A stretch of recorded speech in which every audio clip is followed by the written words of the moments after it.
मी माझ्या गावात मतदान करायला गेलो, मतदान करून आलो आणि माझ्या गावातून येताना उमरी हे गाव लागते, तिथं मी थांबलो। तो माझा नेहमीचाच रस्ता आहे आणि आमच्या काँग्रेसच्या बूथवर थांबलो। त्याच्या अगोदर पोलिसांची गाडी येऊन गेली होती। पोलिसांच्या गाडीवाल्याने सांगितलं का तुम्ही 2च खुर्च्या ठेवा आणि तिकडं 8-8 खुर्च्या टाकून लॅपटॉप टाकून लोक बसले होते आणि मला माझे कार्यकर्ते सांगून राहिले होते का सर तिथे 8 लोक कसे बा, आम्हाला 2च सांगितले।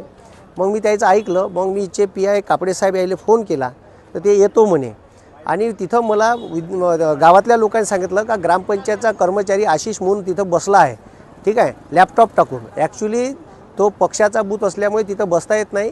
कलेक्टर साहेबांनी आणि SDO साहेबांनी BLOसाठी आतमध्ये जागा दिली आहे आणि सरकारी कर्मचाऱ्याला त्याच्या बूथवर बसायचा अधिकार नाही आहे। हे नसताना मी त्याला फक्त विचारायला जाऊ बा, मी काही एकही शब्द बोललो नाही। अर्ध्या रस्त्यात गेलो नाही, मेन रस्त्यावरच 2 बूथ एकासमोर एक असे लागले होते।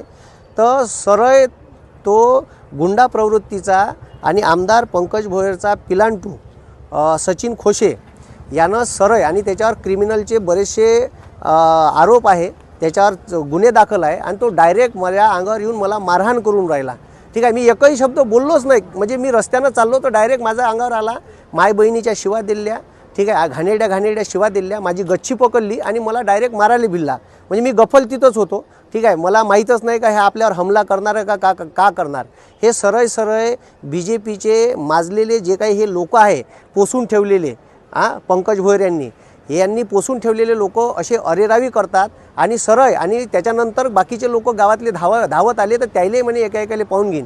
माझी पत्नी सहित कुटुंबासहित मी येत होतो। माझी पोरगी माझ्या पत्नीच्या कडीस होती, ती मधात टाकायला आली तर तिचं इथं पकडलं आणि ती मला आडवी आली असताना माझ्या पोरी सगट मारहाण केली। माझ्या पोरीला एक ठुसा लागला, ती रडून राहिली होती। माझी पत्नी मधात आली असताना तिला ओढताण केली आणि तिलाही शिवीगाळ केली।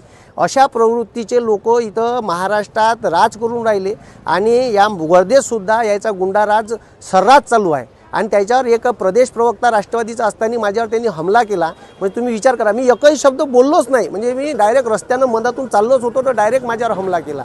आणि हे योग्य आहे का, हे मतदारांनीच लक्षात घ्यावं। याची गुंडा प्रवृत्ती भ्रष्टाचार प्रचंड माजलेला आहे आणि हे सरळ अरेरावी करत आहे। मी काही एकही शब्द बोललो नसताना ही मारझोड केलेली आहे, ठीक आहे। आणि सरळ त्याच्यानंतर पुन्हा एक ठाकूर म्हणून तिथं माणूस आहे, एक जवादे म्हणून स्त्री आहे, ती सरळ माझ्या अंगावर आली, मला शिवीगाळ करू लागली, आई बहिणीच्या शिवा दिल्या घाणेरड्या। मी ऐकूनच राहिलो, माझं काही त्याच्यात स्टेटमेंट नव्हतं, तरी त्यांनी अशा पद्धतीचं माझ्यावर डायरेक्ट